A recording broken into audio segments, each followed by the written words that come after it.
बिस्मिल्लाहिर्रहमानिर्रहीम। अस्सलाम वालेकुम नाज़रीन, आप यूट्यूब चैनल देख रहे हैं। मैं इमरान ख़ान हूँ। यहाँ कुछ बड़ी अहम ख़बरें हैं, मैं आपके साथ शेयर करता हूँ। आपको आइडिया हो जाएगा कि पाकिस्तान अब किस तरफ जाने वाला है। एस्टेब्लिशमेंट को एक बात समझ आ गई है कि जैसे जैसे पाकिस्तान में वक्त गुजरता जाएगा उनकी मुखालफत में इजाफा होता जाएगा। अभी उन्हें पाकिस्तान तहरीक इंसाफ की मुखालफत का सामना है। कुछ हद तक फजल रहमान साहब मुखालफत करते हैं, कुछ लोग ढके छुपे अंदाज में मुखालफत करते हैं, और बहुत सारी इलाकाई जमातें, बहुत सारे ग्रुप्स जो हैं वो एस्टेब्लिशमेंट को पाकिस्तान के मसाइल के लिए ज़िम्मेदार समझते हैं। हमने गुज़िश्ता दिनों एक सर्वे करवाया था जिसमें ये सवाल रखा था कि आप पाकिस्तान के मौजूदा हालात के लिए किसको ज़िम्मेदार समझते हैं, सियासतदानों को या एस्टेब्लिशमेंट को। हैरान कुन तौर पे आज से 2-3 साल पहले तक जो एस्टेब्लिशमेंट अवाम में खासी पॉपुलर थी उसके ख़िलाफ़ 95% वोट आए और सिर्फ 5% लोग सियासतदानों को मौजूदा पाकिस्तानी हालात के लिए ज़िम्मेदार समझते हैं। हालांकि सियासतदानों में नवाज शरीफ हैं, इमरान खान हैं, जरदारी हैं, मरियम हैं, बिलावल हैं, शहबाज शरीफ हैं, मौलाना फजल रहमान हैं, MKM के लोग हैं। तो सियासतदानों से लोग बहुत नफ़रत करते हैं, लेकिन फिर भी 5% सियासतदानों को ज़िम्मेदार समझा जाता है पाकिस्तान में, और 95% जो मैंने एक्स के ऊपर एक सर्वे करवाया उसके मुताबिक लोग एस्टेब्लिशमेंट को पाकिस्तान के मौजूदा हालात के लिए ज़िम्मेदार समझते हैं। इन चीज़ों को देखते हुए मौजूदा हुकूमत क्योंकि कठपुतली हुकूमत है और ये जाली फार्म 47 के तहत लाकर बिठाई गई है, तो एस्टेब्लिशमेंट इनसे कोई भी कानून पास करवा सकती है। ये सहूलत एस्टेब्लिशमेंट को महदूद मुद्दत के लिए मुयस्सर है और वो ऐसे कानून अब बना रही है ताकि मुस्तकबिल में तमाम लोगों को कंट्रोल किया जा सके। फ़र्ज़ करें कल को मुल्क में इमरजेंसी लग जाती है, या कोई कौमी हुकूमत बना दी जाती है, या कोई टेक्नोक्रेट हुकूमत लाई जाती है, या कोई और हुकूमत मिली जुली सरकार लाई जाती है, तो ये जो कवानीन अब बनवाए जा रहे हैं इनके ऊपर फिर कोई उंगली नहीं उठा सकेगा। सवाए पाकिस्तान तहरीक इंसाफ के कोई कुछ नहीं कह सकेगा इन कवानीन के हवाले से। देखिए, मैं हमेशा से इस बात के हक में रहा हूं कि सख्त कवानीन मीडिया के हवाले से बनने चाहिए, लेकिन वो सबके लिए होने चाहिए। मैंने कभी पीका कानून की मुखालफत नहीं की। मैं ये कहता हूं कि जितने मर्जी सख्त कवानीन बनाएं, जितना मर्जी सख्त क्राइटेरिया रखें, लेकिन कवानीन का इस्तेमाल दुरुस्त होना चाहिए। ये नहीं होना चाहिए कि उसमें पिक एंड चूज हो, इसको फंसाओ और इसको छोड़ दो। मिसाल के तौर पे हामिद मीर साहब ने एक बड़ी ज़बरदस्त मिसाल दी है, क्योंकि अभी जो पीका कानून आया है ये तो ऐसा लगता है कि काला कानून ही बन गया है, क्योंकि जिस तरीके से इसका इस्तेमाल किया जा रहा है इसकी एक मिसाल मैं अभी आपको पढ़ के भी सुनाता हूँ। अब हामिद मीर साहब ने कहा फेक न्यूज़ क्या है। मुतीउल्लाह जान को गिरफ्तार किया गया, पहले इल्ज़ाम लगाया गया इसने पुलिस पे गाड़ी चढ़ा दी, फिर इल्ज़ाम लगाया मुतीउल्लाह जान की तलाशी ली तो उसके अंदर से मंशियात निकल आई, फिर इल्ज़ाम लगाया कि मुतीउल्लाह जान नशे में था। अब ये सारी चीज़ें फेक न्यूज़ नहीं है तो और क्या है। आप मिसाल के तौर पे देख लें कि मोटरवे पुलिस ने क्या कहा था। उन्होंने कहा था जी मुरम्मत के लिए मोटरवे बंद कर रहे हैं, जब पाकिस्तान तहरीक इंसाफ ने एक लॉन्ग मार्च करना था। तो क्या वो फेक न्यूज़ नहीं थी जिसको फैलाया गया। अभी जियो न्यूज़ ने एक फेक न्यूज़ फैलाई, वहाँ से शुरू की, मैं भी उसके चक्कर में आ गया। मैंने कहा इतना बड़ा चैनल है, ठीक बात कर रहा होगा, कि बिलावल को अमेरिका से दावतनामा आ गया और वो ट्रंप की जो सदारत की हलफ बर्दारी की तकरीब है उसके अंदर शामिल होने जा रहा है। बाद में पता चला कि वो खबर भी झूठी निकली। हालांकि पीपल्स पार्टी वाले बड़ी देर तक उस खबर को अपने दिल के साथ लगाकर बैठे रहे। अब मामला ये है कि ये जो कानून बन रहा है ये तो खालिसतन ऐसा लगता है कि आज़ादी इजहार राय का गला घूंटने के लिए बन रहा है। ये भी हम बर्दाश्त कर लेंगे, कोई मसला नहीं है, लेकिन सबके ऊपर इंप्लीमेंट होना चाहिए।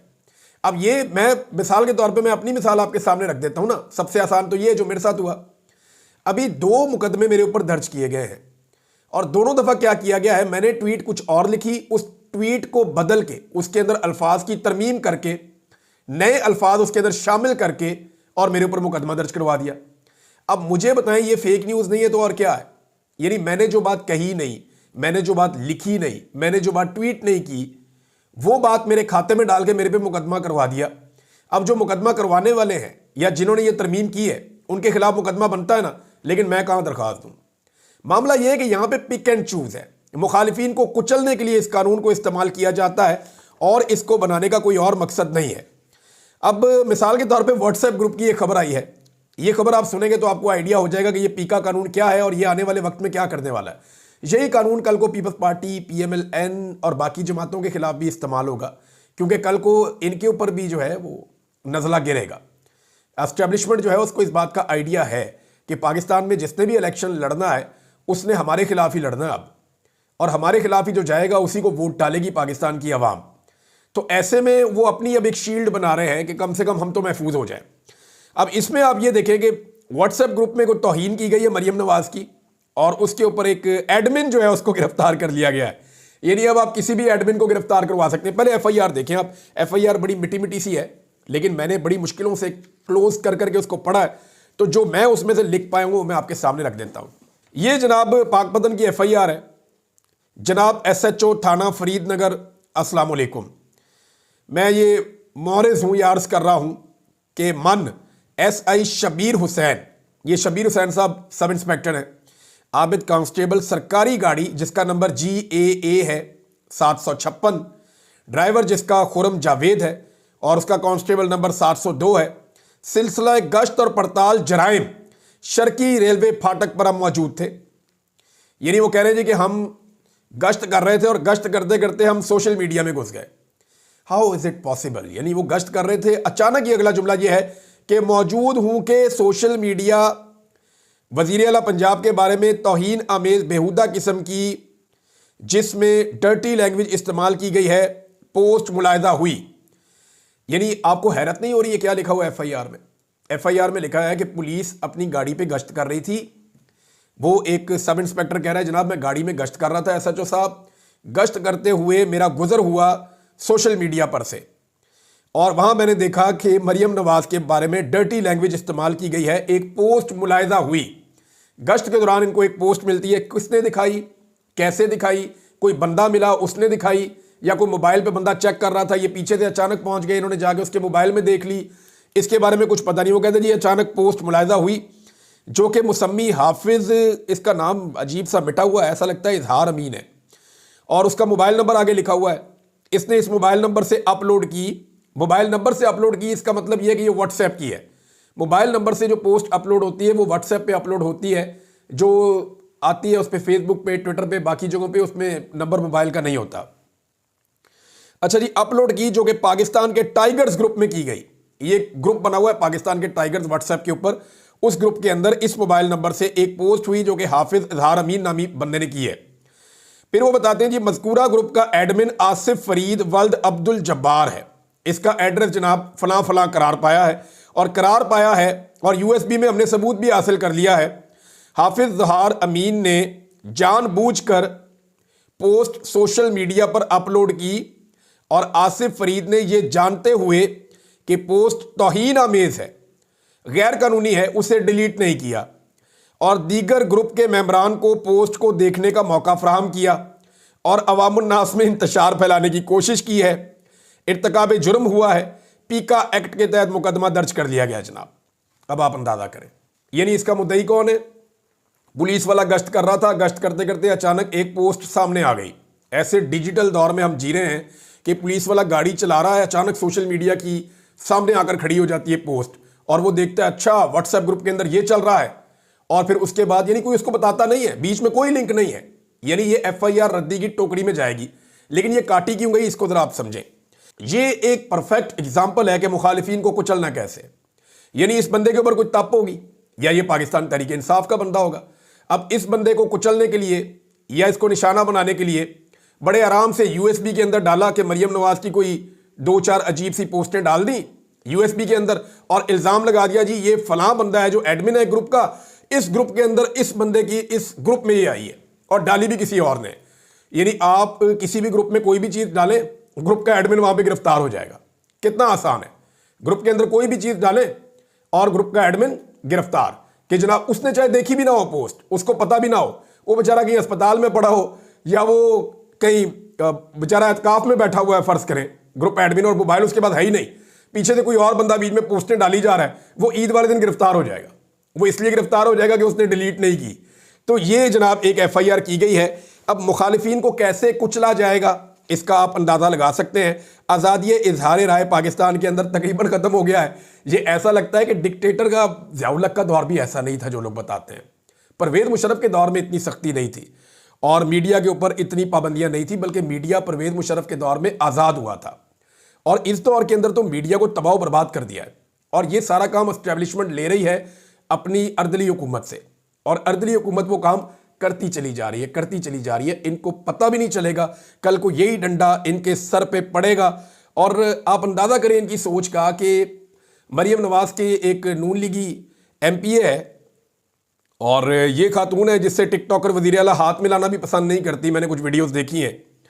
अब ये कहती है जी नहीं मैदर पंजूथा, वो एक लड़ाई होगी उनकी नून लीगी बंदे के साथ, हाथापाई तक मामला नहीं जाना चाहिए और ना ही किसी को किसी की भी निजी जिंदगी में जाना चाहिए।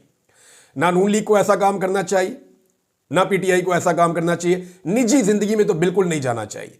आप मेरा सारा करियर उठाकर देख लें, मैंने कभी किसी की निजी जिंदगी के ऊपर अटैक नहीं किया। मेरे सारे वीलॉग उठा के आप देख लें। अच्छा, अब इसमें हुआ यह है कि नईम हैदर पंजूथा साहब को वो कह रही है कि इंतजार पंजूथा की तरफ गायब कर दो ताकि ये ठीक हो जाए। यानी आप अंदाजा करें इनकी घटिया और गंदी सोच का। यानी ये गलाजत का ढेर नहीं है इनके दिमाग में तो और क्या है। जबरी गुमशुदगी को कोई शख्स ऐसे जस्टिफाई कर सकता है? यानी इस बात को ये जस्टिफाई कर रहे हैं कि ये इस पॉलिसी का हिस्सा है कि इंसानों को जबरी तौर पे लापता किया जाए, उनके साथ जुल्म और जबर किया जाए। इंतजार पंजूथा जिन हालात से गुजरे वो कहते जी नईम पंजूथा को भी उन हालात से गुजारो। इन्हें आइडिया नहीं है कि कल को ये हालात अगर आपके साथ होंगे तो हम आपके लिए भी आवाज उठाएंगे। जुल्म और बर्बरियत के साथ ये लोग खड़े हैं आज। इनको इक्तदार के नशे में बिल्कुल भूल गया है कि इंसानी हुकूक भी कोई चीज होती है। तो नाज़रीन, सिंपल बात यह है कि अगर पाकिस्तान की जो गवर्नमेंट है या एस्टेब्लिशमेंट है, ये अमरीकियों की मिन्नतें और तरले करने की बजाय या उनसे जाकर भीख मांगने की बजाय ये जेल में चले जाएं और जाकर इमरान खान साहब से गुजारिश कर लें कि साड़ी बस हो गई है, तो इमरान खान साहब इनको ज़्यादा बेहतर वे फॉरवर्ड बता देंगे और इमरान खान साहब इनको ज़्यादा बेहतर रास्ता दे देंगे इस सारे क्राइसिस से निकलने के लिए। लेकिन आप कुछ भी कहें कि ये लोग पाकिस्तानी तो हैं ना, इमरान खान पाकिस्तानी है, इमरान खान मुहिब्बे वतन आदमी है, ये सब जानते हैं। वरना बड़ा आसान था उसके लिए, उसको डील कई दफ़ा ऑफर हुई, वो छोड़ के चला जाता पाकिस्तान। वो पाकिस्तान की खातिर पाकिस्तान को छोड़कर नहीं जा रहा। वो कहता है मेरा घर है, मैं छोड़कर नहीं जाऊंगा। इमरान खान के पास जाओ, इमरान खान से मांगो, वो आपको दे भी देगा और आपको शर्मिंदा भी नहीं करेगा। लेकिन अगर आप अमेरिकन से मांगोगे, गैर मुल्कियों से मांगोगे, गैरों से मांगोगे, तो वो आपके साथ सौदा करेंगे। वो देखेंगे इस सौदे में उनको क्या फ़ायदा होता है और उनके फ़ायदे में पाकिस्तान का फ़ायदा नहीं होगा। हम जानते हैं कि इस खित्ते में उनके मफादात किसके साथ हैं और कितने ज़्यादा हैं और उन मफादात के लिए पाकिस्तान को क्या नुकसान उठाना पड़ सकता है या क्या कीमत चुकानी पड़ सकती है। लिहाजा इमरान खान के पास जाएं जेल में, उसमें सबकी इज्जत भी रह जाएगी और पाकिस्तान की भलाई भी होगी। लेकिन अगर यही जिद करनी है कि हमने अमरीकियों के आगे, मगरब के आगे घुटने टेक देने हैं और उनकी हर बात मान लेनी है, लेकिन इमरान खान के साथ बात नहीं करनी, तो याद रखें अपने अवाम के सामने सरेंडर करेंगे तो अवाम आपको इज्जत देंगे। अगर किसी और के सामने जाकर घुटने टेकेंगे तो वो आपको जलील और रुसवा करेंगे और ये आप होता हुआ देखेंगे अगर आपने अपने मामलात पाकिस्तान के अंदर खुद हल ना किए तो। मुझे तो नाज़रीन ये जो कानून जिस तरह के बन रहे हैं ना पाकिस्तान में, इनको देखकर ना एक दौर याद आता है डिक्टेटर्स का।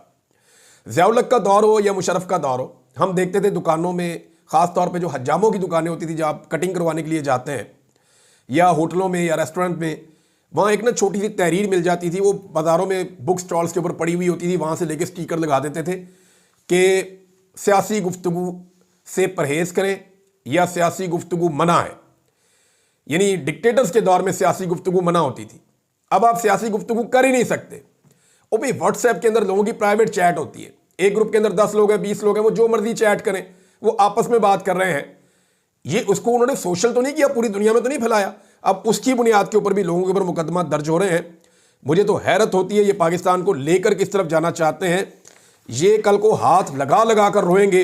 जो लोग आजकल खुश हो रहे हैं ना इस तरह के कानून बनाकर, आप देखेंगे इनके साथ होगा क्या। पाकिस्तान तहरीक इंसाफ ने यह क्लेम किया है, रऊफ हसन साहब ने, कि रीथिंकिंग प्रोसेस चल रहा है इस वक्त।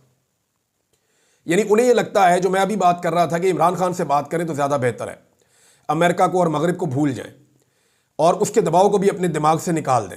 इमरान खान के दिमाग में भी ये बात नहीं है कि वो मगरब की ताकत से वापस आएगा, वो भी अवामी ताकत से और इंसाफ की ताकत से वापस आना चाहता है। तो आप उसका भी कॉन्फिडेंस रहने दें, अवाम का भी कॉन्फिडेंस सिस्टम पे रहने दें और ख़ुद भी बैठकर मामला हल कर दें, तो ये ज़्यादा बेहतर है। अब रीथिंकिंग प्रोसेस चल रहा है, उसकी एक निशानी ये है कि नून लीग के अंदर बड़ी खलबली मची हुई है। मैं आपको नून लीग और पीपल्स पार्टी की मिसाल दे देता हूँ। जिस वक्त आप ये देखेंगे ना कि पीपल्स पार्टी गुस्से में आ रही है या अग्रेसिव हो रही है, बढ़के मार रही है बिला वजह, तो आप समझ जाइएगा कि पीपल्स पार्टी अब मुश्किल में है या उन्हें लगता है कि मुश्किल वक्त आने वाला है। पीपल्स पार्टी जैसे ही मुश्किल में आने लगती है तो ये बढ़के मारना शुरू कर देते हैं। अच्छा, नून लीग जैसे ही मुश्किल में आने लगती है ना तो ये गलतियां शुरू कर देते हैं। ये घबराहट में जैसे ही आते हैं तो गलतियां शुरू कर देते हैं। और पाकिस्तान की एस्टेब्लिशमेंट कभी भी मुश्किल में नहीं आती, वो दूसरों को मुश्किल में डाल देती है, तो ये मुश्किल भी बेचारे सियासतदानों पे पड़ जाएगी। एस्टेब्लिशमेंट इस मरतबा भी अपने आप को बचाने की पूरी कोशिश करेगी। नाज़रीन, 26वीं आईनी तरमीम का मामला जो है वो इस वक्त सुप्रीम कोर्ट ऑफ पाकिस्तान में है, लेकिन आईनी बेंच के सामने इस मामले को जब लगाया गया तो उस पर बहुत सारे तहफ़्फ़ुज़ात हैं। अब अगर ये मामला उन्हीं जजेस ने सुनना है जो इसके बेनिफिशरी हैं, तो फिर तो इंसाफ नहीं होगा। और पाकिस्तान तहरीक इंसाफ या जितने भी दरख्वास्त गुजार हैं, मुझे लगता है वो पहली ही पेशी के ऊपर एतराज़ उठाएंगे कि इस मामले को फुल कोर्ट में भेजा जाए। सबसे पहले इस बेंच को इस बात का फैसला करना पड़ेगा कि इस अहम तरीन मामले को, जो 26वीं आईनी तरमीम से मुताल्लिक है, क्योंकि ये आईनी बेंच बनने से पहले का केस दायर किया गया है, ये जो दरख्वास्त दायर की गई है, अपील दायर की गई है, ये आईनी बेंच बनने से पहले दायर की गई है, लिहाजा इसको फुल कोर्ट के सामने भेजा जाए। ये मुतालबा इतने ज़ोरदार तरीके से आएगा और इतने ज़ोरदार तरीके से पूरे मुल्क में होगा कि ये मुश्किल हो जाएगा कि आईनी बेंच ही इस मामले को सुने। अब देखते हैं होता क्या है, लेकिन 26वीं आईनी तरमीम के नतीजे में जिस तरह से जजों को लगाया जा रहा है ना, अब मुझे ऐसा लगता है कि या तो कोई इनकलाब ही आएगा और इन जजेस को भी पीसीओ जजेस की तरह फारिग करना पड़ेगा, वरना अदलिया का हुलिया जितना बिगाड़ रहे हैं ना ये पूरा निज़ाम मिलके, वो ऐसा लगता है कि अगले 15 से 20 साल तक के लिए इन चीज़ों से या इन तैनातियों से अदलिया के ऊपर बड़े गहरे असरात होंगे। अब सिंध हाई कोर्ट के अंदर और इस्लामाबाद हाई कोर्ट के अंदर जो जजेस लगाए गए हैं उनके ऊपर सवालात उठ रहे हैं। अब पीपल्स पार्टी की तरफ से एक जज ने इलेक्शन लड़ा हुआ है सिंध में जो लगाए गए हैं, ये उमर दराज गोंदल साहब खबर दे रहे थे। उन्होंने ये भी बताया कि एक मुस्लिम लीग नून के रहनुमा है, उनका बेटा भी एक जो है वो जज लगा दिया गया है सिंध हाई कोर्ट में। अब इस तरह जो जजेस लगेंगे जिनकी शोहरत के बारे से या उनकी जानिबदारी के बारे में पहले से मार्केट में खबरें मौजूद हैं, या वकला या जो वकला तंजीमें हैं या जो सहाफ़ी हैं वो इस बारे में जानते हैं, तो फिर इंसाफ के इम्कानात जो हैं उनके ऊपर सवालात उठेंगे। नाज़रीन, आज़म सवाती साहब के हवाले से खबर है, इसमें एक जो स्टेटमेंट है वो आमिर डोगर साहब ने दिया। आमिर डोगर साहब ने कहा कि मेरी रावलपिंडी की खुसूसी अदालत में आज़म सवाती साहब से मुलाकात हुई और मैंने वहाँ इंतहाई दर्दनाक मंजर देखे हैं। जो हमारे कारकुनों के साथ हो रहा है ऐसा जंगी कैदियों के साथ भी नहीं किया जाता। आज़म सवाती साहब जो हैं वो कई महीनों से जेल में कैद है, उनका अभी थोड़े दिनों में दोबारा केस लगने वाला है। पाकिस्तान तहरीक इंसाफ के रहनुमा वहाँ पे ज़्यादा जाते भी नहीं हैं उनको सपोर्ट करने के लिए, हालांकि वो एक बुज़ुर्ग रहनुमा है, उन्होंने इस उम्र के अंदर बहुत कुर्बानी दी है। लेकिन आज़म सवाती साहब के साथ हुआ क्या, ये आज़म सवाती साहब भी अच्छी तरह जानते हैं और इमरान खान साहब भी अच्छी तरह जानते हैं। वक्त आने पे ये सारी चीज़ें खुल जाएंगी। मैं सिर्फ इतना आपको कह दूँ आज़म सवाती साहब के बारे में कि अपने ही गिराते हैं नशे मन पे बिजलियाँ। ये बात अगर किसी पे आज की तारीख में सच्ची और सही साबित हो रही है तो वो जनाब आज़म सवाती साहब हैं। मुस्लिम लीग नून के सहाफ़ी हों या बाकी लोग हों, वो भी अब ये मानना शुरू हो गए हैं रफ्ता रफ्ता कि ये जो कुछ भी हुआ है अलकादर यूनिवर्सिटी केस में, ये केस अब हाई कोर्ट के अंदर टिकेगा नहीं। सारा का सारा इन्हिसार इस बात पे है कि मलिक रियाज की गवाही आ जाए। मलिक रियाज ने बिल्कुल कैटेगोरिकली कह दिया है कि वो किसी किस्म की गवाही नहीं देंगे। अब पाकिस्तान में पहली मरतबा रियासत ने मलिक रियाज के ऊपर अटैक किया है। मेरे चंद सवालात हैं कि मलिक रियाज करप्ट हैं, बेईमान हैं, इसके बारे में रियासत को अभी पता चला जब उसने इमरान खान के खिलाफ गवाही नहीं दी। जब मलिक रियाज ने जरदारी के खिलाफ गवाही देने से इनकार किया तब रियासत को नहीं पता चला। जब मलिक रियाज ने नवाज शरीफ के खिलाफ और बाकी लोगों के खिलाफ गवाही देने से इनकार किया रियासत को तब पता नहीं चला। जब मलिक रियाज के पास से रिटायर्ड जर्नैल नौकरियां करने जाते थे, रिटायर्ड ब्यूरोक्रेट नौकरियां करने जाते थे, तब रियासत को पता नहीं चला। जब मलिक रियाज कई कई मिनट के इश्तिहारात टीवी चैनल्स को दे रहा था तब रियासत को पता नहीं चला। जब रियासती इदारे मलिक रियाज से चैरिटी के नाम के ऊपर बेशुमार काम ले रहे थे तब रियासत को पता नहीं चला। अब अचानक से दो चीज़ें हुई हैं। एक तो मलिक रियाज ने जिद पूरी नहीं की, उसने कहा जी मैं गवाही नहीं देता, झूठी गवाही मैंने नहीं देनी। और दूसरी चीज़ ये हुई है कि जो रियल स्टेट माफिया है पाकिस्तान में, माफिया इसलिए इसको कहूँगा कि इन्होंने पाकिस्तान का नक्शा ही बदल दिया है। बेशुमार ज़मीनें हैं जहाँ पे हरियाली होती थी, जंगल हो सकता था, जहाँ पे नेचर थी, उन सारों को तबाह करके वहाँ सोसाइटियाँ बना दी हैं और आधी से ज़्यादा सोसाइटियाँ अभी भी खाली पड़ी हैं, प्लाटों का कारोबार हो रहा है। तो रियल स्टेट माफिया के कारोबार को धचका लगा है मलिक रियाज के पाकिस्तान से बाहर कारोबार शुरू करने की वजह से। तो सोने की जो अंडे देने वाली मुर्गी है वो इनके हाथ से निकल गई है। तो ये दो वजूहात हैं जिस बिना पे आजकल मलिक रियाज के ऊपर वो लोग भी उछल कूद कर रहे हैं जिन्होंने सारी ज़िंदगी मलिक रियाज का नाम लेने की कभी जुर्रत नहीं की थी। तो नाज़रीन, अब तक के लिए इतना ही। अपना ख्याल रखिएगा, अपने इस चैनल का भी। अल्लाह हाफ़िज़।